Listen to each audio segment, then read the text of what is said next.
जीवन में वही रिश्ता सच्चा है जो पीठ के पीछे भी सम्मान दे। श्री हनुमान जी महाराज की जय, सत्संग भगवान की जय, श्री पुणे धाम की जय, श्री माता जी की जय। जय जय सीताराम। आज से वैराग्य कांड। श्री चैतन्य प्रभाकरं मुनिवरं भक्तेष्ट लीलाप्रदं पौणीतं रसमौलिमण्डलनिधिं सीता अग्रजं सुसुन्दरम् आचार्य रसदं रमापतिं प्रियं वेदांत पारं प्रभुं मंत्रार्थस्य निधिं विराग रसिकं वंदे गुरुं हर्षणं। ढुण्डेश्वरं देव शिवं गिरीशं भस्मांगधारी सुखदं सुरेशं श्रीकंठ गंगाधर देवदेवं नंदीश्वरं नौमि महेशं। कपिल नयन वीरं रक्तवर्णं मनोज्ञं त्रिभुवन हितकारी राम भक्तं शरण्यं। वरप्रदमतिमानं वायुपुत्रं हरीशं जयति भुवन भूपं जानकी शोकवासम्। एक दिवस में सुबह आया मन में भाव, एक सुघर मंदिर बने भजन करो सोई ठाव। श्री आचार्य महाप्रभु अपने घर से नित्य प्रति काम करने के बाद और रोजाना विद्यालय जाते थे। खजरी ताल में विद्या अध्ययन कराते थे और पुनः घर में आकर के माता जी के साथ में अपने घर की सेवा भी करते थे, क्योंकि वो किशोरी जी की सेवा थी। तो एक संत थे जिनका नाम था श्रीवंती दास जी महाराज। वो घर आए और घर में आकर के कहने लगे, भाई हम एक बात आपसे कह रहे हैं। पंडित जी से कहने लगे कि आप ये नौकरी क्यों करते हैं, जो पाठशाला में जाते हैं नौकरी क्यों करते हैं।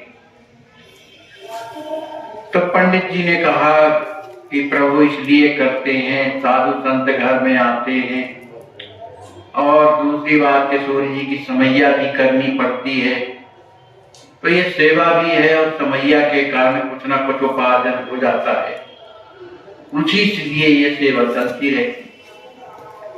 तो बंटीदास महात्मा जी बोले, क्या किशोरी जी की समैया आप करते हैं, क्या संतों की सेवा आप करते हैं, क्या अपने घर का खर्च आप चलाते हैं। इस तरह से कहा तो स्वामी जी कुछ ना बोले, कहने लगे तो फिर आप ही बताइए क्या करें। तो श्री बंटीदास जी महात्मा ने कहा, देखो सबका करने कराने वाले भगवान होते हैं, है ना। फिर तो आप तो परम वैष्णव हैं, अब आपके हृदय में भी इस तरह के भाव रहे तो ये अच्छी बात नहीं। हमको ये आपका नौकरी करना अच्छा नहीं लगता कि आप संसार में ये जो काम कर रहे हैं नौकरी की पेशा, ये हमको अच्छा नहीं लगता। तो क्या करें महाराज, का है इसका त्याग पत्र। और रह गई तुम्हें कि हम संतों की सेवा, किशोरी जी की समैया, उसकी गारंटी हम लेते। तुम्हारे घर में ना कोई परेशानी आएगी और ना तुम्हारी समैया रुकेगी। तुम ये नौकरी छोड़ो, तुम तो किशोरी जी के हो, किशोरी जी के हो करके भजन पूजन करना, उनकी सेवा करना, यही तो धर्म। बस इस बात को सुन करके स्वामी जी तत्काल वहीं पर कलम उठाए और त्याग पत्र दे दिया। माता जी से नहीं पूछा। अब संत कृपा, संत आज्ञा से बढ़कर के क्या होता है। तो वहां त्याग पत्र दिया। जब त्याग पत्र दिया हेडमास्टर को, तो हेड मास्टर कहने लगे, अरे पंडित जी ये क्या किया आपने? कहा ये त्याग पत्र है। अरे कहा लोग नौकरी के लिए परेशान रहते हैं, आपको कुछ ना कुछ तो मिलता ही है। कहा ये और कुछ नहीं, ये त्याग पत्र स्वीकार कर, अब आज से पढ़ाने नहीं आते। आए घर में लौट करके शाम को पुनः मने स्कूल में त्याग पत्र देने गए। उधर पंडितदास जी महाराज तो घर में ही शिक्षा दिए थे, त्याग पत्र दे करके आते हैं, माता जी से कुछ नहीं बताया, चरणों में प्रणाम किया और रात्रि के समय कथा तो होती, कथा कहे और फिर माता जी के पास जाकर के एकांत में बता दिया कि मैं महाराज जी के कहे अनुसार मैंने त्याग पत्र दे दिया। लेकिन माँ भी कैसी, ठीक है, अच्छी बात है, सब किशोरी जी करेंगी जैसा भी उनको करना होगा। त्याग पत्र के बाद उन्हें ये लगने लगा कि आखिर ये जीवन भगवान ने तो इसलिए दिया है कि भगवान का भजन किया जाए, साधु संतों की सेवा की जाए। तो साधु संतों की तो सेवा होती है पर भजन नहीं होता है, और जबकि दिन रात भजन करते हैं, भजन नहीं होता है तो भजन होगा कैसे? घर गृहस्थी में रहने पर भजन में बाधा पड़ती, कहीं ये काम कहीं वो काम कहीं ये काम, इसी में लगा रहते हैं। कुछ नहीं तो गांव की समस्या रहती है, कुछ लोग बैठने आ जाते हैं तो क्या करें? कहा कहीं एकांत मिल जाता तो एकांत में बैठ करके भजन करें, क्योंकि अब नौकरी तो है नहीं, अब कौन बंधन, केवल भजन करना है। और रह गए माता जी की सेवा के लिए एक व्यक्ति लगा ही रहता है जो खेती बाड़ी देखता रहता है। इस तरह से भाव उनके हृदय में ये कब आया? जब वो भगवान की पूजा कर रहे, पूजा करते हुए उनके हृदय में यही भाव आया कि या तो फिर कहीं सुंदर एक मंदिर होता, उसमें ठाकुर जी प्रतिष्ठित होते तो उनकी सेवा करते, तो सेवा करके भजन करते। इस तरह का उनके हृदय में भाव है। और यही सोचते हैं कि देखो आयु तो निकलती जा रही है, रोजाना घटती जा रही है, और ये संसार का जो नाता है जन्म जन्मांतर से है, आज थोड़ी कितने बाप बने, कितने मातारी मिली, कितने बालक हुए, ये तो चलता ही रहता है। ऐसे ही सोच ही रहे थे तो राम सदा सेवक रुचि राखी। उसी समय पर उनके एक शिष्य थे, बड़े प्रिय शिष्य थे, जिनका नाम था सीताराम शरण। वो आते, उनके चरणों में वो प्रणाम करते हैं। और उनके साथ में एक व्यक्ति और थे जिनका नाम था मोहन चौरसिया, वो भी, तो उन्होंने भी प्रणाम किया। तो जो सीताराम शरण जी महाराज थे उन्होंने कहा कि गुरुदेव ये मोहन जी जो है आए हुए हैं और ये कहते हैं हमारी खजवा के पास जो है एक धर्मशाला, खजवई में एक धर्मशाला और 2-3 कमरे बने हुए हैं, इसलिए आप वहां चलें, हम चाहते हैं कि आप वहीं रहें, जो भी सेवा होगी हम आप करेंगे। और ये धर्मशाला और जो कमरे हैं वो जमीन है, ये आपको भेंट करना चाहते हैं, इसलिए आप कृपा करें वहां चलें और देख लीजिए। तो गौरांग महाप्रभु ने कहा कि भाई केवल हम धर्मशाला और जमीन जायदाद लेने के लिए और खजवा जाए तुम्हारी जमीन की, ये तो हमारे घर में, जो तुम देना चाहते हो ये हमारे घर में। अरे धर्मशाला भर से कुछ नहीं होना, धर्मशाला रहे लेकिन भगवान का मंदिर भी तो हो, ठाकुर जी विराजे हो, किशोरी जी बैठे हो, उनकी सेवा करना, उनमें कितना सुख मिलता है, ये हो तब तो ठीक है।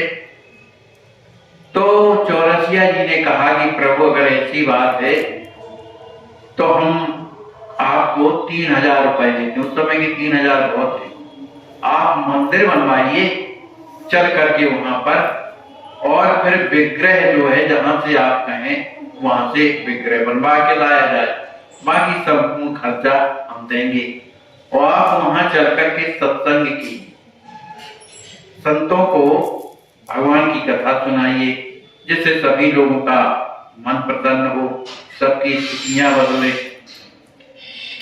तो इस तरह के कहने पर स्वामी जी ने कहा कि भाई ठीक है, ऐसी सेवा वहां पर नहीं होना चाहिए कि केवल भगवान बैठ गए तो घंटी भर बजाओ और आरती उतारो चल, ऐसा नहीं। उनकी विधिवत सेवा होनी चाहिए, अष्टयाम सेवा, माने सुबह से उत्थापन से, फिर दोपहर में प्रसाद से, फिर रात में माने शयन आरती, फिर भगवान का भोग, इस तरह से होना चाहिए। तो इस तरह से अगर आप इस तरह से चाहें तो हम चल सकते हैं। स्वामी जी वहां जाते हैं खजवा में, और जो जमीन है सब देखा सुना उन्होंने, और वहां कुछ नहीं था, बढ़िया पहले कमरे वगैरह बने थे, कोई धर्मशाला, लोग वहां रुकते। तो अब स्वामी जी ने कहा ठीक है भाई, किसी तरह से मंदिर बनने लगा, मंदिर बन गया। मंदिर बनने के बाद स्वामी जी ने कहा भाई हमारे साथ अब अयोध्या जी चलें, अयोध्या से मूर्तियां लाएंगे। तो सभी कोई अयोध्या जाते हैं, माने चौरसिया जी, सीताराम शरण और स्वामी जी, ये तीनों अयोध्या जाते हैं। वहां से श्री सीताराम जी की और श्री लक्ष्मण जी की मूर्ति लेकर के आते हैं, और मूर्ति को ला करके और खजवा में रख दिया, क्योंकि प्रतिष्ठा होना है। और वहां से मूर्तियों को पधरा करके वो स्वयं अपने पौड़िया जाते हैं कि जब वो समय आएगा तो प्रतिष्ठा के लिए फिर चलेंगे। पंडित जी तो थे ही, सब ज्ञान था उन्हें। लेकिन एक विचित्र स्थिति हुई कि जो चौरसिया जी के जो गुरु जी थे, उनको जब ये पता चला, गृहस्थ थे, जब पता चला तो मारे गुप्ता के वो आए वहां पर खजवा और बुलाया चौरसिया जी, कहा देखो तुम गुरु की महिमा को नहीं जानते हो कि गुरु क्या होते, तुम हमारा हर जगह अपमान करते हो, तुमने ये जो भी काम किया है हमसे इसके बारे में सलाह दी है, और तुम उनको पंडित जी को बुला करके ले आए और उन्हीं से सब पूछ पाछ करके सुधन भी कर दिया, मूर्तियां भी वहां से मेरे को सब मालूम है, और तुम्हारे मन में एकता भी है, जो भी जमीन जायदाद है ये सब मैं पंडित जी को दे दूंगा, ये अच्छी बात नहीं। ऐसा कह करके काफी फटकारा चौरसिया जी को। लगन सोच निश्चित करत हुआ घोर अपमान, तुमने पंडित जी से लगन सोच लिया, उनसे बात करके कब का क्या होना है, ये तुमने मेरा अपमान किया है, क्योंकि मुझसे कहना चाहिए तरह प्राण प्रतिष्ठा गुरु करें तबे होए कल्याण, जब तुम्हारे गुरु जी प्राण प्रतिष्ठा करेंगे तब तेरा कल्याण होगा, नहीं तो अधर्म किया। और इसके पहले ही तूने रामार्चा कराई, तुम ही पंडित जी से कराई इसके पहले, क्योंकि तो कोई पुत्र नहीं था, इस कारण से उन्होंने रामार्चा कराई थी। तो मैं सोचा कि चलो भाई हो जाने दो, कोई बात नहीं, उस पर मुझे कुछ बुरा नहीं लगा, लेकिन अब की बार जो ये तुम कर रहे हो ये मुझे पसंद नहीं है बिल्कुल। अब बड़े इतने नाराज हुए कि स्वामी जी को भी बात माने, उन्होंने कुछ बातें कहने लगे। वो बताओ, उन्होंने अपनी नौकरी का परित्याग कर दिया है ना, खेती बाती सब उनके घर में, क्या जरूरी इधर आने के लिए है ना, दुनिया का कहने लगे। गुरु समक्ष दूसरे की बाता बोले राघव अति राघव मने उनके गुरु जी थे चौरसिया जी थे, कि तुम मेरे सामने उनकी बड़ाई करते हो कि वो संसारी नहीं है, भगवान की भक्ति करते हैं, रात दिन लोगों का कल्याण करते हैं, तो ये मुझे अच्छा नहीं लगा तुम्हारी बात। अब चूंकि ये निश्चित हो गया था कि अब उनकी प्रतिष्ठा होना है, और महाराज ने ही, पंडित जी ने सोच दिया था कि अमुक दिन होगा। अब महाराज जी, पंडित जी तो चले गए थे मूर्ति पधरा करके, माने अभी प्रतिष्ठा नहीं हुई। इधर अब राघव शरण को, माने जो उनके गुरु जी हैं, उनको बड़ा दुख लगा, कहा बताओ इतनी जमीन जायदाद, ये तमाम धर्मशाला कमरे बने हुए हैं, और जब इधर भगवान विराज जाएंगे तो पूरा एरिया का आदमी आएगा, तो कितनी चढ़ोतरी ना होगी, वो सब मेरे घर जाए, ऐसा सोच करके लोग है ना। तो ये सोच करके उन्होंने कहा कि एक काम करो कि अब चूंकि वो मूर्ति लेने तो गए थे अयोध्या तुम्हारे साथ में, तुम ही ले गए थे, अब वो लेकर के आए हैं तो मेरे ख्याल से अप्रतिष्ठा उनसे कर, लेकिन याद रहे ये जितना भी भवन जमीन जायदाद है ये उन्हें मत दे देना, उन्हें तेरे को बहुत घोर अपराध पड़ेगा। जो जमीन भोजन हित दीना तो सब आय देख मैं नीना, उस जमीन को मैंने अच्छे तरह से जा करके देख लिया। अब जो भैया उस सीताराम शरण के साथ में वो चौरसिया जी आते हैं पौड़ी, लेकिन स्वामी जी के हृदय में कुछ नहीं, न राग न द्वेष न लेना न देना न कुछ, बैठे हुए थे। तो जैसे इन लोगों को देखा बड़े प्रसन्न हुए, कहने लगे आओ भाई, बैठा दिया, वो सब क्षेम पूछने लगे। आवत देखे भक्तगण हर्षित किए पुलकाय, कुशल क्षेम पूछने लगे जाने मन की बात। स्वामी जी तो सब मन की उनके बात जानते थे कि क्यों आए, लेकिन उनको देख करके बड़ी प्रसन्नता के साथ बोले, कुशल क्षेम पूछा। उन लोगों ने हाथ जोड़ करके धन्यवाद प्रणाम किया। अब जो चौरसिया जी थे वो तो कुछ नहीं बोले, क्योंकि अब उनको चाहते थे कि ये यहाँ ही रहें, लेकिन अब बात बिगड़ गई।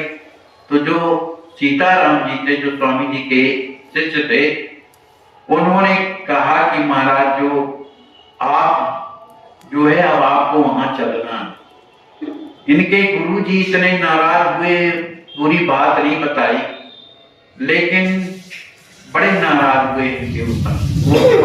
इनके ऊपर तो बड़ी विपत्ति है, आपका संकोच और गुरु की जो है क्रोध, ये दोनों चल रहे। तो जो वहां पर शुक्ल पक्ष की जो अध्यारी जो रात है अमावस की, और उस अमावस्या का जब आगमन हो गया, मानी अमावस की रात का जो आगमन हुआ, तो फिर से गुरुवर लीला कीना आवन हित बात यदि कीना, माने वो अमावस्या के दिन आए, मानी बता रहे हैं अमावस्या के उसी दिन से उनका इतना क्रोध है कि क्या बताएं, जो मन में आता है जो बोलते हैं। जब इस तरह से जब बताया सरकार से, तो स्वामी जी ने कहा कि भाई बात भी सही है, आपके गुरुजी हैं, आपको अपने गुरुजी से परामर्श लेना चाहिए, ऐसा शास्त्रों का भी विधान है। लेकिन अब गलती हो गई है, तो अब क्या किया जाए। कहा है अब आप चले, उनकी भी आज्ञा मिल गई है, वहां पर जो है प्रतिष्ठा करा दें।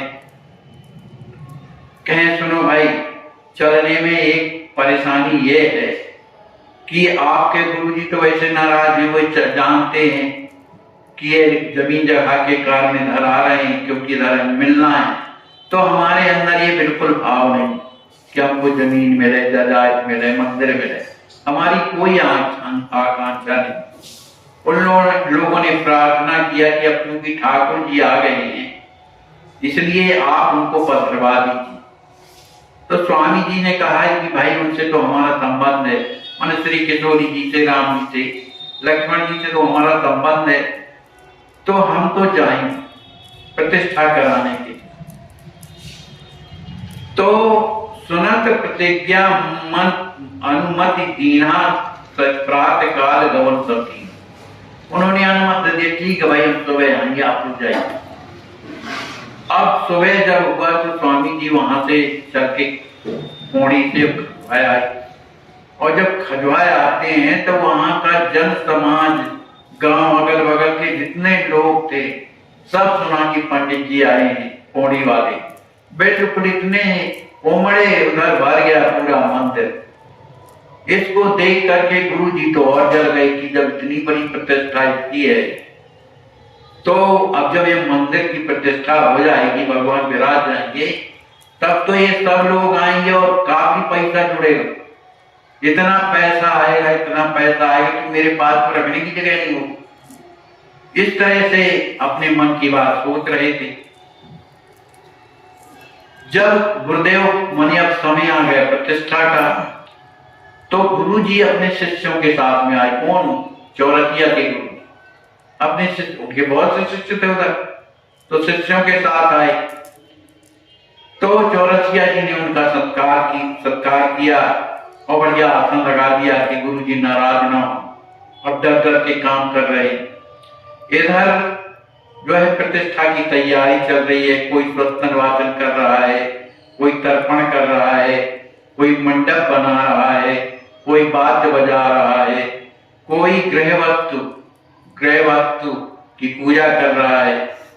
माने अनेक प्रकार के अधिवास, न्याय, स्नान, पूजन सब होने लगे। इस तरह से सब तरह से न्यासों की विधिवत करने के बाद उनका कर्णवेद संस्कार किया गया।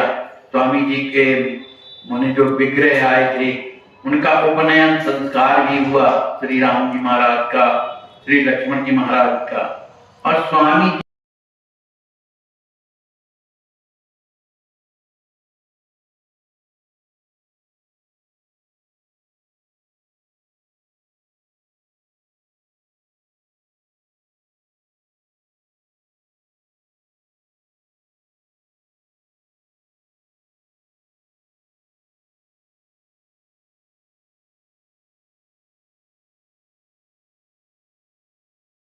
श्री दूल्हा सरकार की जय हो, मिथिला बिहारी बिहारिणी जू की जय हो, कुहर बिहारी बिहारिणी जू की जय हो, दूल्हा सरकार की जय हो। आश्वासन सेवा ट्रस्ट में आपका स्वागत है। आइए पधारिए, एक बार देखिए। कष्ट और विपत्ति मनुष्य को शिक्षा देने वाले से